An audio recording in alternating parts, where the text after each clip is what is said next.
हरियाणा में अलग से हरियाणा के सिखों की एचईपीसी हो।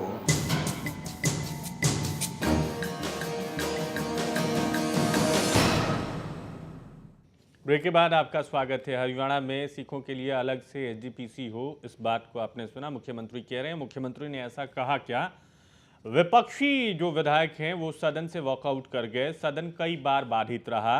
उमेश जोशी जी, ये नई बात नहीं है, ये बार बार होता है। एक तो संक्षिप्त सत्र और उसमें बार बार बहिष्कार, बार बार फिर आना, फिर बहिष्कार, बाहर समानांतर सदन चलाना। नुकसान तो आखिरकार जनता का ही है।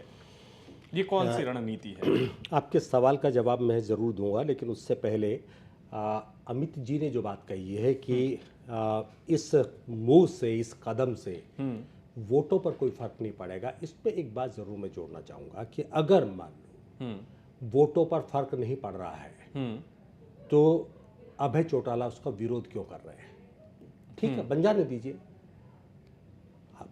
इससे साफ लग रहा है कि वोटों की राजनीति के लिए ये विधेयक लाया गया है, कानून बनाया जा रहा है और सरदारों की, सिखों की एक सिंपैथी लेने के लिए कि देखिए आपकी मांग थी, हमने आपकी मांग को मानते हुए अलग से प्रबंधक कमेटी का गठन करने का कानून बना दिया। तो सिख कहीं तो वोट देगा ना। आप बताइए कि ऐसे मूव के बाद, ऐसे कदम के बाद भूपेंद्र सिंह हुड्डा को छोड़कर जगदीश झंडा ग्रुप के लोग अभय चौटाला को वोट दें, क्यों दें? मतलब भूपेंद्र सिंह हुड्डा को क्यों नहीं दें और अभय चौटाला को क्यों दें?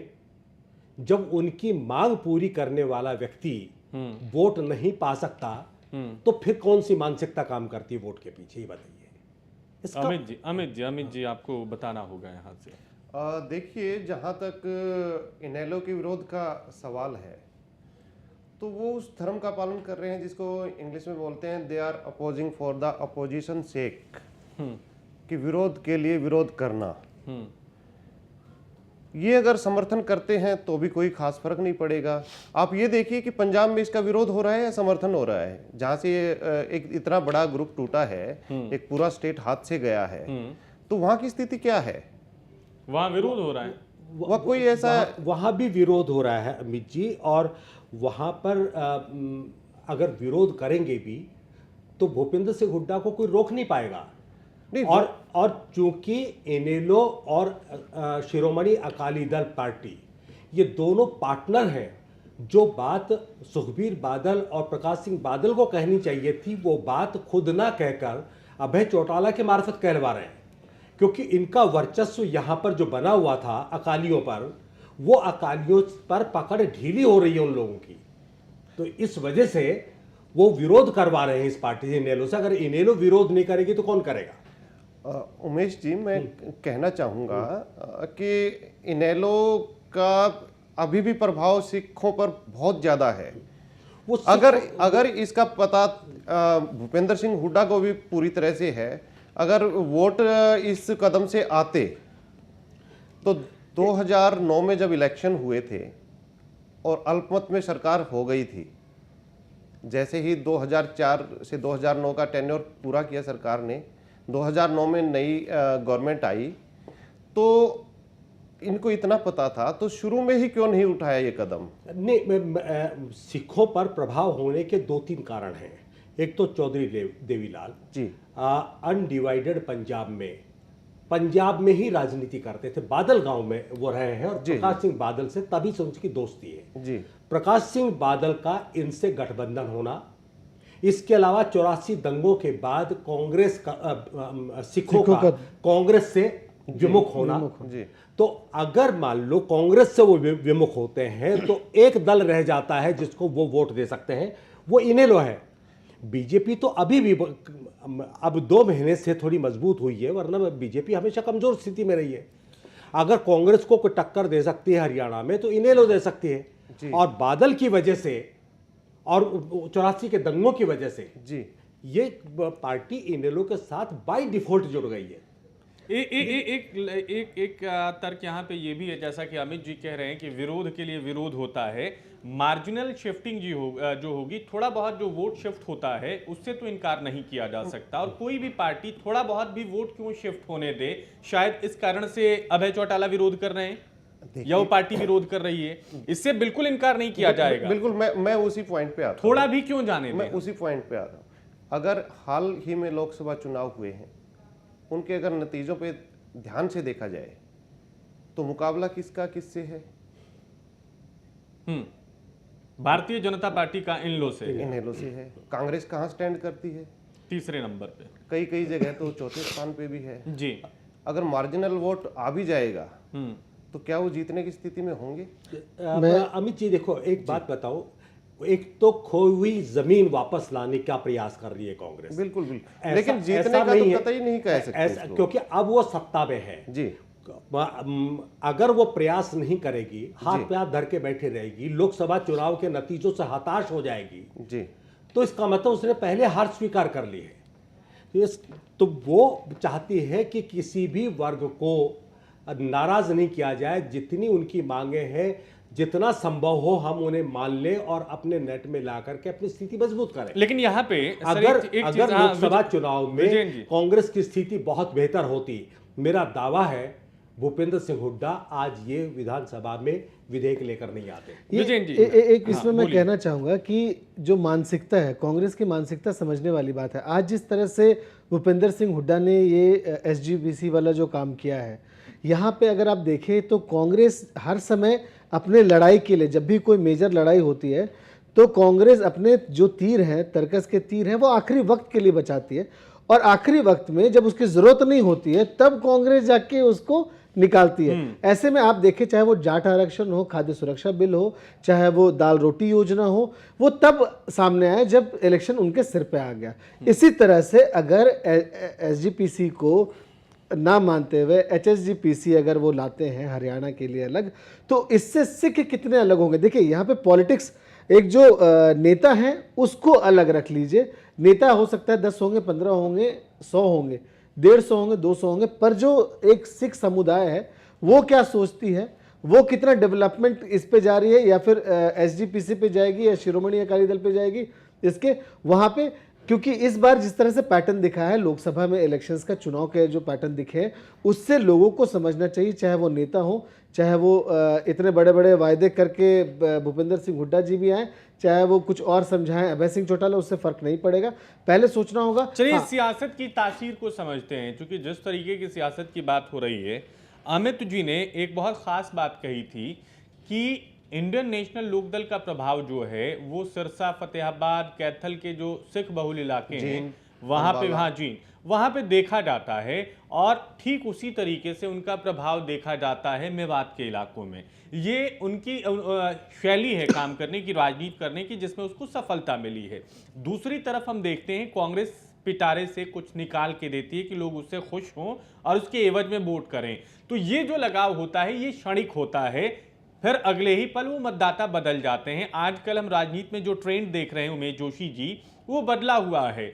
लोग रेवड़ी पाने के साथ साथ नियत की भी पड़ताल करते हैं कि भाई ये रेवड़ी दी जा रही है, सौगात मिल रही है, तो इसके पीछे जो दे रहा है उसकी मंशा कितनी साफ है, और वो अपना लगाव तोड़ना नहीं चाहते हैं। जो जिस कारण से भी उनका लगाव रहा हो, चाहे वो देवीलाल की राजनीति हो या इंडियन नेशनल लोकदल के और नेताओं का गांव के लोगों का नाम याद रखना हो या उनसे अपनापन फील करना हो, तो क्या इन रेवड़ियों के जरिए कांग्रेस पार्टी, भूपेंद्र सिंह हुड्डा उस लगाव को तोड़ पाएंगे? नहीं, वो उसका सबसे ताज़ा उदाहरण, ज्वलंत उदाहरण जाट आरक्षण है जी। जाट आरक्षण देकर के उन्होंने ये सोचा था कि जाटों को हम अपने नेट में ले लेंगे और लोकसभा चुनाव में हम अच्छी खासी जीत हासिल कर लेंगे, क्योंकि हरियाणा में जितनी तादाद में जाट हैं उससे उनको लग रहा था कि अगर ये कम्युनिटी एन ब्लॉक एक तरफ अगर वोट डाल के आ जाए तो जीत निश्चित है, उसको कोई रोक नहीं सकता। लेकिन जाट आरक्षण का उन्हें कोई फायदा नहीं मिला। अगर फायदा मिलता तो लोकसभा चुनाव में, जैसा अभी अमित जी ने कहा कि कहीं कहीं तीसरे स्थान पर है, कहीं कहीं चौथे स्थान पर है, और ऐसी दुर्गति कांग्रेस की कभी किसी ने सोची भी नहीं थी। जाट आरक्षण का अगर जरा सा भी फायदा मिलता पार्टी को तो कम से कम ये टक्कर में होती है, लेकिन कहीं पर भी टक्कर में नहीं है। तीसरे नंबर पर भी है तो दूसरे और तीसरे में बहुत भारी अंतर है। इस वजह से अब ये जो रेवड़िया की आपने बात कही है, उससे मुझे नहीं लगता कि कोई फौरी तौर पर फायदा देकर कि यह चुनाव से थोड़े दिन पहले फायदा देकर आप ये साबित करें कि हम आपके हितैषी हैं और हमने आपको ये दिया है, बदले में आप हमें वोट दे दीजिए। HSGPC वाला मसला भी ऐसा ही लगता है। आंशिक शिफ्टिंग जो है, आंशिक परिवर्तन जो है, मार्जिनल शिफ्टिंग जिसे कहते हैं, आप उससे इनकार तो नहीं करेंगे क्योंकि जिंडा का भी प्रभाव होगा, उनके साथ भी कुछ ऐसे लोग होंगे सिख समुदाय से जो उनमें भरोसा रखते होंगे, उनको उम्मीद होगी, कुछ वोट तो वो काटेंगे। निश्चित रूप से काटेंगे, बिल्कुल काटेंगे वोट। ऐसा नहीं है कि झंडा एकदम से आंखें फेर लेगा जी। भूपेंद्र सिंह हुड्डा के साथ खड़ा होगा क्योंकि वो उसकी लाज रखी है, वो जो मांग कर रहे थे उनकी मांग पूरी की है, तो वो व्यक्ति कम से कम हुड्डा के साथ खड़े होंगे और झंडा समर्थक जितने भी लोग हैं वो कांग्रेस के पक्ष में जाएंगे। अब वो 2% भी हो सकते हैं, 5% भी हो सकते हैं, 10% भी हो सकते हैं, लेकिन इस बात से इनकार नहीं किया जा सकता कि झंडा और उसके समर्थक एकदम से कांग्रेस से आग फेर करके और दूसरे पाले में चले जाएंगे। लेकिन कुल मिलाकर मोटी बात, किसी को प्रभावित करने के लिए, किसी भी तबके, किसी भी समुदाय को प्रभावित करने के लिए स्टाइल ऑफ फंक्शनिंग क्या है, आप लोगों से जाके मिलते कैसे हैं, आपका पुराना रिकॉर्ड क्या रहा है, किस तरीके की राजनीति आपने की है, उससे आप कनेक्टिविटी को बनाए रख सकते हैं या उससे दूर जा सकते हैं। अमित जी देखिए, कनेक्टिविटी, जहाँ तक कनेक्टिविटी की बात है, हमें इसको पार्टी से लेना होगा। आज इस चर्चा के बीच में जो सबसे बड़ी बात ये है कि बीजेपी का एक जो सहयोगी दल है उसकी चुप्पी। कुलदीप बिश्नोई इस पे क्या कहते हैं, क्या सोचते हैं? अटकलें हैं कि गठबंधन रहेगा, टूटेगा, ये होगा, वो होगा, लेकिन इस पर्टिकुलर स्टैंड कदम पे क्या उनका स्टैंड है? क्योंकि वो इनफैक्ट भारतीय जनता पार्टी भी बहुत ज्यादा मुखर नहीं है इस मसले मुखर पे। नहीं है, बिल्कुल मुखर नहीं है। मुख्यमंत्री ने जो एक बात कही है कि पहले तो 2 सदस्यों ने समर्थन किया था SGPC बनाने का, बीजेपी वालों ने, लेकिन आज वो वॉकआउट कर रहे हैं। तो इसका मतलब क्या है? मतलब साफ है कि हमें कांग्रेस का विरोध करना है, और विरोध करना है वो कोई भी कदम उठाए। दूसरी तरफ कांग्रेस आज उस स्थिति में है कि वो हर बॉल पे छक्का लगाने को आतुर दिख रही है कि हर बॉल पे बाउंड्री लगाओ, छक्का लगाओ, लेकिन उसमें कैच होने की आशंका भी इतनी ज्यादा रहती है। कोशिश कर रही है, सफल हो रही है, नहीं हो रही है, उसमें कैच होने की भी संभावना उतनी बनी रहती है। जी हाँ जी। तो ये अच्छा, बीजेपी की, अमित जी, मुझे लगता है मजबूरी है जी कि अगर वो विरोध करती है बीजेपी जी, तो पंजाब में बादल नाराज होते हैं, बिल्कुल बिल्कुल। और अगर विरोध नहीं करती है तो मतलब विपक्षी दल, हाँ, विपक्षी दल जो उनको घेरते उसकी हैं, मर्यादा, हाँ, तो उसकी मर्यादा पर आंच आती है। बिल्कुल बिल्कुल। तो ये उसकी मजबूरी हो गई है, असमंजस की स्थिति में, असमंजस की स्थिति। लेकिन भारतीय जनता पार्टी की अग्नि परीक्षा होगी इसमें, इसको हम इनकार नहीं कर सकते। यहाँ राज्य स्तरीय जो मामले हैं वो हुड्डा निपटा रहे हैं, लेकिन जो बाद में अनुत्तरित है, कुलदीप बिश्नोई इस बारे में क्या सोचते हैं, क्या कहते हैं, उसका जवाब कहीं से नहीं आ रहा है। देखिए, कुलदीप बिश्नोई वहाँ पे जैसे जिस तरह से कुलदीप बिश्नोई हो चाहे भाजपा हो, एक बार उनका स्टैंड, क्योंकि अगर भूपेंद्र सिंह हुड्डा को जो ये स्टैंड लेना था तो इस स्टैंड के पहले उनको ये स्ट्रैटेजी ज़रूर बनाना था कि ये जो उनका मानसून सत्र चल रहा है, ये जो 2 दिन के जो मानसून सत्र को वो लेकर आए हैं और उस पर जल्दी जल्दी पास करवा रहे हैं, जितना चीज़ काम करवाना है वो करवा लेंगे, इससे अच्छा वो इस पर डिस्कशन रखते ताकि लोग खुलकर सामने आते।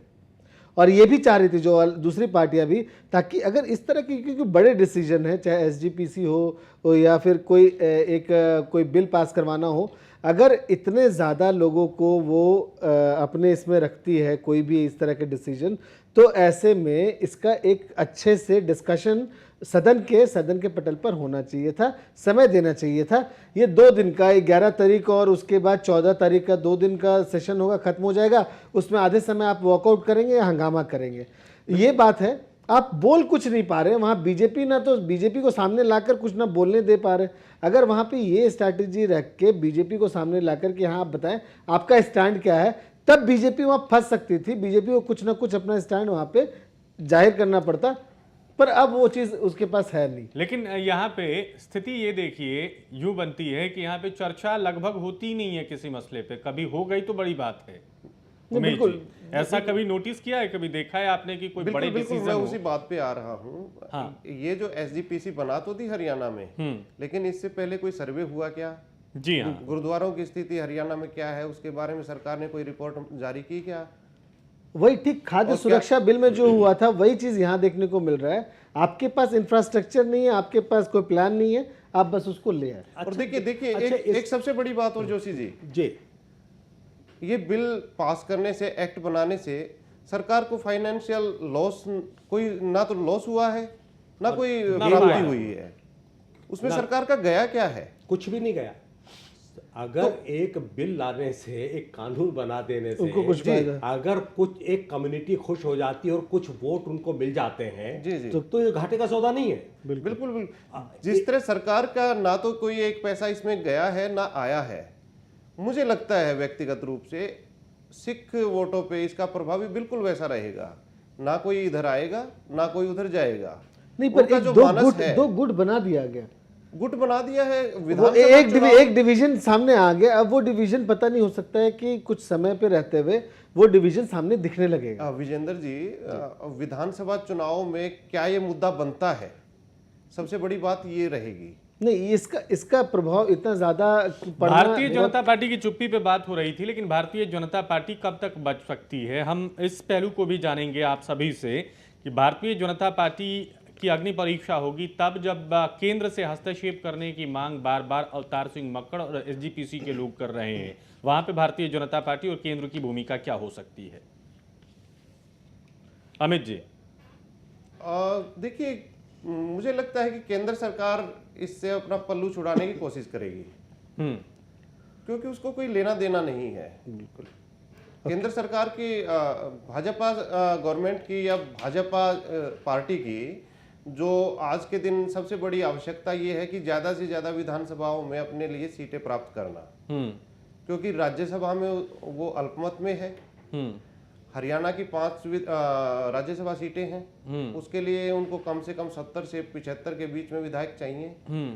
इसी तरह महाराष्ट्र में ज़्यादा से ज़्यादा उनको जीतना है, तो अगर वो विरोध भी करती है तो भी उनके खिलाफ जाएगा, समर्थन करती है तो भी उसके खिलाफ जाएगा। वो एक न्यूट्रल रोल प्ले करेगी, मुझे जहाँ तक लगता है।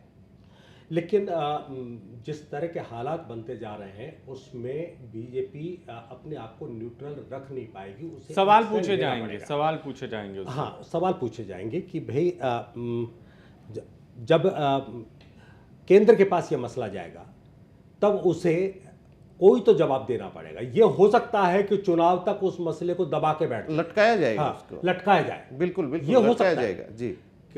और चुनाव के बाद फिर उस पर कोई फैसला किया जाए। बिल्कुल रणनीति शायद यही रहेगी। ये जलती हुई लकड़ी है, हाँ, जिसके हाथ में जाएगी उसके हाथ झुलसेंगे। ये छत्ता कमेटी की अगर हम बात कर ले तो वहां पे 7 साल पहले ये रिपोर्ट दे दी थी वो हुड्डा गवर्नमेंट को, पर वहां अगर हम देखते हैं मनमोहन सिंह उस वक्त प्रधानमंत्री थे और मनमोहन सिंह के वहां रहते हुए इस चीज को एक हरी झंडी नहीं मिली। बिल्कुल तो यहाँ पे अब उनको दिख रहा है कि अब मौका अच्छा है अगर हमारे पास, क्योंकि अगर सिख वोट हो चाहे कोई दूसरे वोट हो, हम जो कांग्रेस है उसके जो तारे दिख रहे हैं वो बड़े गर्दिश में दिख रहे हैं, तो ऐसे में उसको थोड़ा अच्छा करने के लिए वो उनको लग रहा है कि अगर इसमें 1-2% 5% भी होगा तो उनके लिए प्लस है, तो वो कुछ किसी भी हद तक जाएंगे। देखिए इसमें क्या है कि दूरगामी प्रभावों पे हम जानने की कोशिश करेंगे।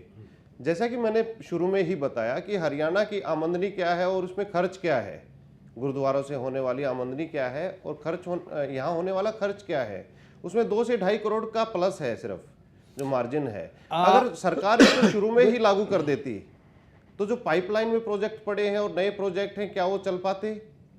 देखिए यहाँ पे जम के सियासत हो रही है। एक और बात जो इस चर्चा में अहम मसला तीन हिस्से हैं इसमें जिस पर हम चर्चा करना चाहेंगे, सत्र सरकार और बहिष्कार नहीं, कि एक तो गुरुद्वारों की आमदनी को लेकर के सही आंकड़े किसी के पास नहीं है। एक धड़ा ये कहता है कि 250 करोड़ रुपए की आमदनी होती है गुरुद्वारों से, 172 करोड़ एग्जैक्ट बताई जा रही है। बिल्कुल। और वो ये कह रहे हैं कि साहब जो खर्च हो रहा है वो मुश्किल से 28-30 करोड़ रुपए खर्च हो रहा है, बाकी सारा का सारा पैसा पंजाब के खाते में चला जा रहा है। तो अगर हम खुद मैनेज करेंगे तो हमारे पास इतना पैसा होगा कि हम खुद अपना जो भी डेवलपमेंट है वो कर सकते हैं, हमारे पास जितना पैसा सरप्लस होगा। इसके अलावा उसमें एम्प्लॉयमेंट की जो सेवादारी की बात आती है उसमें भी ये चिंता है हरियाणा के लोगों की कि वहाँ पंजाब के सिख आके सेवादारी करते हैं, इसलिए इनके मौके मरते हैं हरियाणा के लोग। ये भी अहम मसला है कि वो कहते हैं कि उनके अपॉइंटमेंट में वो पंजाब के लोग मनमानी करते हैं, यहाँ के लोगों को मौका नहीं मिलता, और चूंकि वहाँ के लोग होते हैं वो उनके भरोसे वाले लोग होते हैं, इसलिए आमदनी का भी पूरा लेखा जोखा इन लोगों को नहीं बताया जाता, उसको भी कॉन्फिडेंशियल रखा जाता है, वो अपने तरीके से काम करते हैं। बिल्कुल। जी, मैं किसी को टारगेट नहीं करना चाहता, लेकिन जो भी धार्मिक इस तरह के कलेक्शन हैं उनमें घालमेल की आशंका रहती ही रहती है। रही बात सार्थक विरोध करने की, तो पूरी पिक्चर पहले सामने लाते कि हमारे यहाँ इतने गुरुद्वारे हैं, जैसे कि इन्होंने बताया कि हम 52 72 गुरुद्वारों का नियंत्रण रखेंगे। आज के दिन स्थिति क्या है, वहाँ पे स्टाफ क्या है, कितना स्टाफ पंजाब का है, कितना स्टाफ हरियाणा का है, अगर वो उसके लिए एक श्वेत पत्र की तरह लेके आते कुछ जनता के सामने, समुदाय के सामने, अपने धार्मिक नेताओं के सामने, तो बड़ी आसानी होती कि दूध का दूध और पानी का पानी। लेकिन क्या है कि ये अपने आप में एक गेंद की तरह बना दिया है। ये हाथ जलाने वाली बात है हुड्डा के लिए। मुझे लगता है कि ये अपने जिस चीज में वो हाथ डाल रहे हैं वहां पे आग लगी हुई है, ऐसी चीजों पे हाथ न डालकर वो अपने विकास के मुद्दे को, क्योंकि इस बार लोकसभा में एक बात और बताइएगा आप लोग कि सिर्फ राज्य सरकार के समर्थन से, राज्य सरकार के पारित कर देने से ये जो पूरा ढांचा है वो अस्तित्व में आ पाएगा क्या? आ सकता है, ये तो आएगा ही आएगा। हाँ, इसको क्लियर करना पड़ेगा। ये आ जाएगा। इसमें केंद्र सरकार की इतनी भूमिका नहीं होती है, ये स्टेट के लिए है। स्टेट के वो जो इनका दायरा है हरियाणा स्टेट के लिए है और इनके लिए पास कर रहे हैं ये लोग, ये किसी और स्टेट में नहीं इसको। हाँ, उस स्टेट पे कोई भी अगर दूसरा स्टेट होता है, अगर वहाँ इस तरह के अगर कुछ विधेयक या कुछ भी पास होता है तो इसका एक एग्जाम्पल ले सकते हैं, पर इसको एक लॉ नहीं मान सकते। लेकिन यहाँ से फिर देखिए किस तरीके की छीछा लेदर सिख समुदाय, पंजाब का सिख समुदाय ये कहकर भी अब सेंटिमेंट्स को एनकैश करने की कोशिश कर रहा है और कांग्रेस के खिलाफ भड़काने की कोशिश कर रहा है कि ये अकाल तख्त के वर्चस्व को चुनौती दी गई है। बिल्कुल। तो और अकाल तख्त से बड़ा सिख धर्म में कोई नहीं है। हर सिख, चाहे वो कनाडा में रहता हो, इंग्लैंड में रहता हो, अमेरिका में रहता हो या जींद और हिसार में रहता हो, सबके लिए अकाल तख्त जो है सर्वोपरि है जी। अगर उसको कोई चुनौती देगा तो वो कभी भी उस व्यक्ति को सम्मान नहीं दे सकते। अब जब ये बस सेंटीमेंट लोगों में पैदा किया जाएगा कि अकाल तख्त को चुनौती दी गई है, तो ये भूपेंद्र सिंह हुड्डा के लिए घातक हो सकता है। ये सेंटीमेंट, ये टेक्निकलिटीज हैं जिसमें आपने बताया, इस तरह का कोई खास मायने है नहीं, क्योंकि दिल्ली में अलग से एक कमेटी है, बिहार में अलग से एक कमेटी है, महाराष्ट्र में अलग से कमेटी है। तो ये सिर्फ नहीं, वो अमित जी वो जो कमेटी है वो अकाल तख्त की मर्जी से है जी, अकाल तख्त की इच्छाओं के विरुद्ध नहीं है जी। ये जो कमेटी है अकाल तख्त की मर्जी से नहीं है। ये भूपेंद्र सिंह हुड्डा का भले 10 बना लीजिए, लेकिन उसमें अकाल तख्त की कंसेंट होनी चाहिए, जो यहाँ नहीं है। ये बात तो है, ये बात जायज है। ये बहुत पॉलिटिसाइज्ड हो गया और राजनीति आगे भी चलती रहेगी। अभी का स्टेटमेंट सुना होगा आप लोगों ने अभय चौटाला का। उन्होंने ये कहा है, शाम को बड़ी खबर आई कि जब हम सरकार में आएंगे तो सरकार के निर्णय को पलट देंगे। उन्होंने आज दावा तो कर दिया, ये भी मुद्दा बन जाएगा कल को, लेकिन वैसा करने में इतना आसान नहीं होगा। ये सक्षम होना बहुत नहीं, पलटना इतना आसान नहीं रहेगा, क्योंकि वो कानून बन चुका होगा। कानून बन चुका है और क्या पता उस समय परिस्थितियां क्या रहेंगी। हो सकता है कि वो कहेंगे कि राज्य के हित में इसको जारी कर देना ही बेहतर है, फिलहाल उनकी राजनीति सिर्फ ये है कि तो कुल बिल का मिला के विरोध करें। निचोड़ तो यही निकल रहा है ना कि पूरी तरीके से शुद्ध राजनीति हो रही है, जिसमें बिल्कुल, अपना अपना बिल्कुल, लाभ हर बिल्कुल। पार्टी देख रही है। राजनीति के साथ साथ पूरे प्रदेश के भावनाओं के साथ भी खिलवाड़ की जा रही है।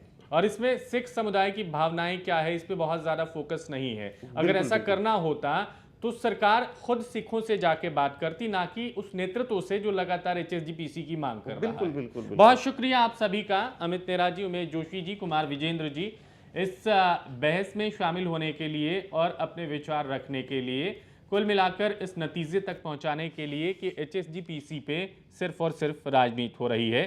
सिख समुदाय का भला है नहीं है ये हम बता नहीं सकते हैं, ये जो राजनीति कर रहे हैं वो भी नहीं बता सकते। इसी के साथ आज की चर्चा को यहीं रोकते हैं। नमस्कार। हरियाणा में अलग से हरियाणा के सिखों की एचजीपीसी हो